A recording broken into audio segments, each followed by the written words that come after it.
ছাত্ৰ ছাত্ৰীসকল আজি তোমালোকৰ লগত আলোচনা কৰিম তোমালোকৰ যেটো বিদ্যুৎ চেপ্টাৰ আছে বা ইলেক্ট্ৰিসিটি চেপ্টাৰ আছে সেই চেপ্টাৰৰ পৰা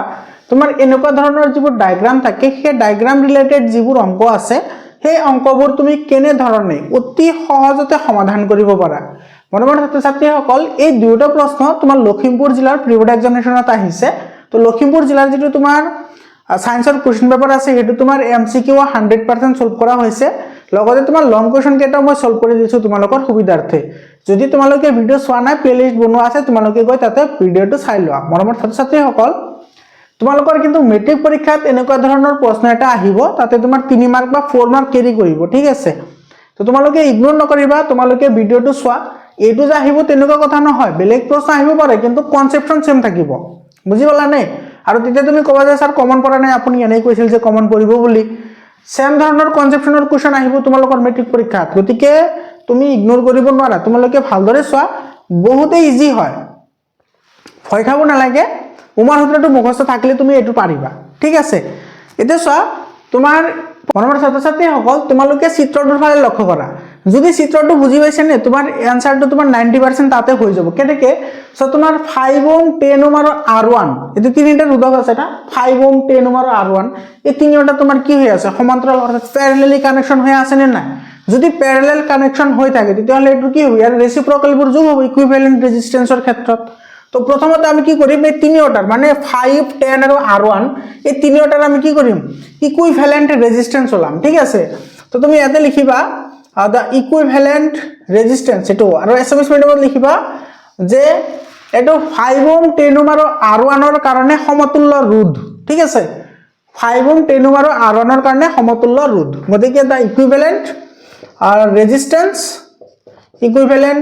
resistance এটো for কি হ'ব সরি for না এটো অফ হ'ব মানে equivalent resistance of এটো তোমাৰ 5 10 and R1 আৰু গুটেকেটা ওহম আছে না তো ওহম লিখি দিয়া কি হ'ব এই গুটেকেটাৰ ৰেচিপ্ৰকেল হ'ব তো এটো আমি ধৰিছো 1/Rp ঠিক আছে 1/Rp is equal to কি হ'ব এটো 1/5 প্লাস কি হ'ব 1/10 প্লাস কি হ'ব 1/R1 1 কি হ'ব R1 হ'ব এই যে তুমি এলসিএম লৈ লোৱা এটো এলসিএম ললে তোমাৰ কি হ'ব এটো চা 5 আৰু 10 ৰ এলসিএম তোমাৰ কিমান হ'ব 10 হ'ব হয়নে আৰু এইফালে তোমাৰ কি মান আহিব এইফালে তোমাৰ আহিব এটো তোমাৰ আহিব এইফালে আহিব তোমাৰ 2 + 1 মানে কি হ'ব 3 হ'ব প্লাস ইয়াতে ৰল কি 1/R1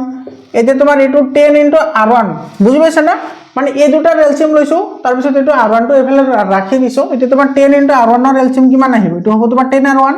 আৰু এইফালে আহিলে তোমাৰ এটো কি হ'ব 3R1 ইফালে প্লাস কি হ'ব 10 হ'ব তো ইয়াৰ পৰা আমাৰ এটো হৈছে তোমাৰ 1/Rp ৰ ভ্যালু আমাৰ লাগে Rp লাগে কি Rp গতিকে এটো আমাৰ কি হ'ব উলটি যাব উলটি গলে এটো তোমাৰ কি হ'ব 10R1 ডিভাইডেড বাই কি হ'ব এটো হ'ব তোমাৰ 3R1 প্লাস কি 10 বুজি পাইছা নে একবাৰে সিম্পল হয় কিন্তু এনেকুৱা ধৰণৰ কনসেপচনৰ কোৱেশ্চন কিন্তু তোমালোকৰ পৰীক্ষাত আহিব ঠিক আছে এতে চোৱা তাৰ মানে আমি এই তিনিটা মিলি আমি কিমান পাইছো 10R1 divided by 3R1 plus কি পাইছো 10 পাইছো আগো তোমাৰ এই তিনিটা চোৱা এটো 6 ওহম আৰু এটো 6 ওহম আছে এই 6 আৰু 6 ৰ লগত এটো তোমাৰ কি হৈ আছে আকো প্যাৰালেল হৈ আছে নে না প্যাৰালেল হৈ আছে আগো তোমাৰ এই দুটাৰ ক্ষেত্ৰত তোমাৰ সমতুল্য ৰোধ কিমান হ'ব এই দুটাৰ ক্ষেত্ৰত সমতুল্য ৰোধ কিমান আহিব তো এতিয়া চোৱা তোমাৰ 6 ওহম আৰু 6 ওহম যি দুটা আছে এই দুটা তোমাৰ কি হৈ আছে এটো ডাইৰেক্টলি কানেকশন হৈ আছে তো এটোৰ লগত যেটো কানেকশন হৈ থাকিব হেতু তোমাৰ কিমান হ'ব কি হ'ব এটো টোটাল ৰেজিস্ট্যান্স কি হ'ব মানে মুঠ ৰোধ বৰ্তনীটোৰ মুঠ ৰোধ তোমাৰ কি হ'ব এই দুটা প্লাসৰ লগত এই দুটা তোমাৰ প্লাস হৈ আছে অৰ্থাৎ তোমাৰ গুটেখিনি তোমাৰ কি হৈ আছে সিৰিজত কানেকশন হৈ আছে তো সিৰিজত কানেকশন হৈ থাকিলে তোমাৰ এটো কি হ'ব এটো 6 + 6 কিমান হ'ব 12 হ'ব প্লাস এটো Rb আহিব তো Rb ৰ ভ্যালু কিমান আছে Rb ৰ ভ্যালু আছে তোমাৰ এটো 10R1 divided by 3R1 plus কি 10 আছে বুজি পালানে তো তোমাৰ এতে চোৱা এটো তুমি যদি আচ্ছা এলসিএম লবা নে ইয়াৰ পৰা নে ডাইৰেক্টলি আমি কৰিব পাৰিম এলসিএম নলুৱা গৈ মানে ইয়াতে যেতিয়া আমি ফৰ্মুলাত পুট কৰিম তেতিয়া হলে কিন্তু ইজিলি আহি যাব লাগে হয়নে আচ্ছা এটো এনেকে থাকক দে বাৰু এটো এনেকে থাকক এতিয়া চোৱা আমাৰ এতে ভোল্টেজ দিয়া আছে গিভেন তোমালোকে লিখিবা গিভেন এতে V = 30 ভোল্ট আৰু তোমাৰ কাৰেন্ট অৰ্থাৎ I = দিয়া আছে তোমাৰ 2 এম্পিয়াৰ I = কি দিয়া আছে 2 এম্পিয়াৰ দিয়া আছে এতিয়া তোমাৰ ইয়াৰ পৰা লাগে কি আমাৰ এটো কি লাগিব আমাৰ ৰেজিস্ট্যান্স লাগিব টোটাল ৰেজিস্ট্যান্স লাগিব আমি জানো এটো সব V = কি হয় IR হয় ওমৰ সূত্ৰ মতে ওমৰ সূত্ৰ ওহমস ল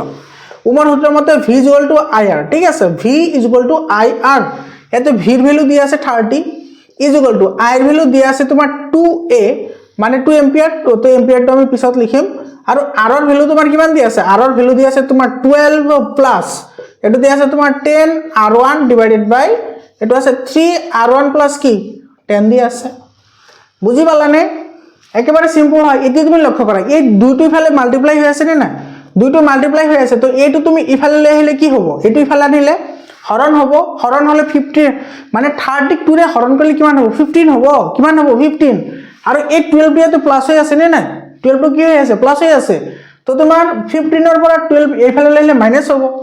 তো 15 ৰ পৰা 12 গলে থাকিব কিমান 3 থাকিব = এইফালে আমি পালো কি ইফালে ৰৈ গল তোমাৰ 10 R1 ডিভাইডেড বাই কি হল 3 R1 প্লাস কি হল 10 হল বুজি পাইছা নে মই বাকিখিনি ইয়াতে কৰি দিছো তোমালোকে কৰিবা এইখিনি এতে সা ক্ৰস মাল্টিপ্লিকেশন কৰিলে ইয়াতে তোমাৰ এটো আহিব তোমাৰ 10 * R1 মানে এটো হ'ব তোমাৰ 10 R1 = এটো কিমান হ'ব 3 3 * 9 R1 3 3 * 9 R1 আৰু প্লাস এটো 3 10 কি হ'ব 30 3 10 30 এতে সা তোমার 9 R1 টো ইফালে আছে এটো যদি আমি ইফালে লৈ আহো কি হ'ব নেগেটিভ হ'ব নে নেগেটিভ হ'ব অর্থাৎ 10 ৰ পৰা 9 গলে কিমান থাকে 10 R1 ৰ পৰা 9 R1 গলে সিঙ্গল R1 থাকিব আৰু ইফালে ৰৈ যাব কি 30 অৰ্থাৎ এটো সমান R1 ৰ ভ্যালু আমি কিমান পাইছো 30 পাইছো আৰু এটো হ'ব তোমাৰ 30 ওহম তো देयरफॉर নির্ণয় বা রিকোয়ার্ড R1 নির্ণয় R1 = কিমান পালো আমি 30 ওহম কিমান পালো 30 ওহম এইটো হৈছে আমাৰ आंसर সা একবাৰ সিম্পল কনসেপশন হয় মৰমৰ ছাত্ৰছাত্ৰী সকল বহুত ইজি হয় তোমালোকে কেৱল ডায়াগ্ৰামটো আৰু তোমাৰ যেটো প্যাৰালাল কানেকশন আছে আৰু সিৰিজ কানেকশন আছে হেতুৰ কনসেপশনটো থাকিব লাগে তোমালোকৰ आंसरটো অটোমেটিক্যালি এগুৰৰ आंसर আহি যায় বুজি পালানে ইয়াৰ পিছৰ প্ৰশ্নটো চোৱা যেটো তোমাৰ 2 নম্বৰ প্ৰশ্ন আছে 2 নম্বৰ প্ৰশ্নটো ইজি হয় ঠিক আছে চোৱা 2 নম্বৰটো কেনে কৰিবা 2 নম্বৰটো এটো চোৱা তোমাৰ 2 নম্বৰটো এটো সা এটো আমি 2 নম্বৰ চাও এটো 2 নম্বৰটো ইয়াৰ পৰা আমাৰ কি ওলাব লাগে এটো কারেন্ট ওলাব লাগে অর্থাৎ I ভ্যালুটো আমি ওলাব লাগে ঠিক আছে সা প্রথমতে সা তোমাৰ এটো R3 আৰু R4 এই দুটা কিন্তু সিৰিজ কানেকশনত আছে কি কানেকশনত আছে সিৰিজত আছে তুমি ভালদৰে লক্ষ্য কৰা এটো যদি তুমি যদি এটো যদি এনেকে ধৰি যদি সিধা কৰি দিয়া তেতিয়া হলে এটো তোমাৰ কি হ'ব এটো তোমাৰ এটোৰ লগত এটো ডাইৰেক্টলি কানেকশন হ'ব ডাইৰেক্টলি কানেকশন হয় এটো তোমাৰ কি কানেকশনত আছে সিৰিজত আছে তো সিৰিজত থাকিলে তো ডাইৰেক্টলি কি হৈ যাব প্লাস হৈ যাব সিরিজত থাকলে ডাইরেক্টলি কি হবে প্লাস হবে না প্লাস হবে অর্থাৎ তুমি এটাকে লিখিবা ঠিক আছে এটো ওসা এটো R3 আৰু মানে ফৰ R3 এন্ড R4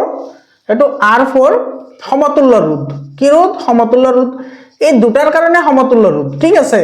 এই দুটাৰ সমতুল্য ৰোধ তোমাৰ কিমান হ'ব এটো দুটা প্লাস হ'ব কাৰণ সিৰিজ কানেকশনত আছে মানে এটো হ'ব তোমাৰ 6 + 4 = কি হ'ব 10 ওহম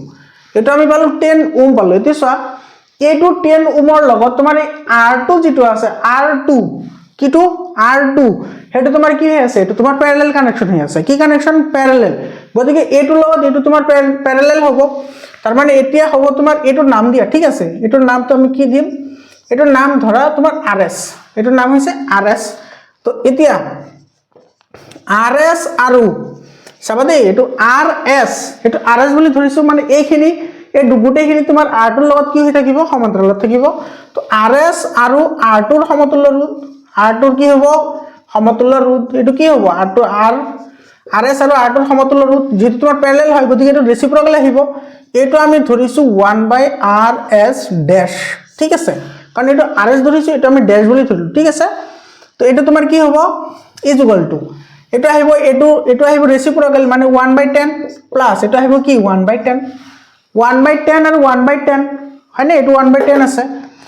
এলসিএম কিমান আহিব এলসিএম আহিব 10 আৰু ওপৰত আহিব 2 1 + 1 2 হল অৰ্থাৎ ইয়াৰ পৰা আমাৰ লাগে R-S এটো কি হ'ব 2 লটি যাব মানে 10 বাই কি হ'ব 2 হ'ব মানে এটো আমি কি পালো 5 ওহম কিমান ওহম 5 ওহম এতিয়া চোৱা আমাৰ এই গোটেইখিনি কি হৈ গ'ল 5 ওম হৈ গ'ল এই গোটেইখিনি 5 ওম হ'ল আৰু সেই 5 ওমৰ লগত তোমাৰ 7 ওম যেটো আছে এটা তোমাৰ কি থাকিব সিৰিজ কানেকশনত থাকিব মানে এতিয়া আমি কি লিখিম এতিয়া লিখিম আমি r'(s) আৰু r'(s) মানে এই গোটেইখিনি মিলি আৰু এটো মানে r1 এটো r1 ৰ সমতুল্য ৰোধ r1 ৰ কি হ'ব সমতুল্য ৰোধ হ'ব অৰ্থাৎ এটো হ'ব তোমাৰ বৰ্তনীৰ মুঠ ৰোধ অৰ্থাৎ এটো বৰ্তনীৰ কি হ'ব মুঠ ৰোধ হ'ব যেটো প্যাৰেলাল হ'ব গতিকে সৰি সিৰিজত থাকিব গতিকে এটো কি হ'ব 7 + 5 মানে এটো হ'ব তোমাৰ 12 ওম কি হ'ব 12 ওম হ'ব বুজি পালা একেবাৰে সিম্পল হয় এতিয়া চোৱা আমাৰ এতে ভোল্টেজ দিয়া আছে বিভব বেদ হয়নে পটেনশিয়াল ডিফারেন্স কিমান দিয়া আছে তো v = কি দিয়া আছে 24 ভোল্ট আমাৰ দিয়া আছে ওমস ফর্মুলা এপ্লাই করা হ্যাঁ ওমস ফর্মুলা মানে ওমস ল ওমস ল মতে তোমার কি হয় v = IR v = কি IR এতে I = কি হ'ব v/R হ'ব হয়নে না এতিয়া তোমাৰ ইয়াতে v এৰ ভ্যালু দিয়া আছে সব v এৰ ভ্যালু দিয়া আছে 24 আৰু r এৰ ভ্যালু আমি মাত্ৰ পাইছো 12 গতিকে এটো আমি ক্যান্সেল আউট কৰিলে কিমান হ'ব 2 হ'ব আৰু 2 কি হ'ব এম্পিয়াৰ অৰ্থাৎ এই বৰ্তনীটোৰ মাজেৰে চালিত হোৱা মুঠ প্ৰবাহ কি হ'ব 2 এম্পিয়াৰ হ'ব বুজি পাইছানে মৰমৰ ছাত্ৰ ছাত্ৰী সকল এই আছিল আমাৰ এই দুটা তোমালোকৰ যদি কনসেপচন খিনি বুজি পাইছা তোমালোকে নিশ্চয়কৈ লাইক কৰিবা তোমালোকৰ বন্ধু বৰ্গত শেয়াৰ কৰা আৰু তোমালোকৰ কোনটো টপিকৰ ওপৰত ভিডিও লাগে তোমালোকে কমেন্ট কৰি জনোৱা মই তোমালোকক হেল্প কৰাৰ কাৰণে আছো তোমালোকৰ ষ্টাডি কেনেকুৱা চলি আছে সেই বিষয়ে কমেন্ট কৰি জনাবা আৰু তোমালোকৰ বেষ্ট অফ লাক থাকিল সকলোকে যাতে 95 তকৈ বেছি মাৰ্ক আমি অবটেইন কৰিব পাৰো তোমালোকৰ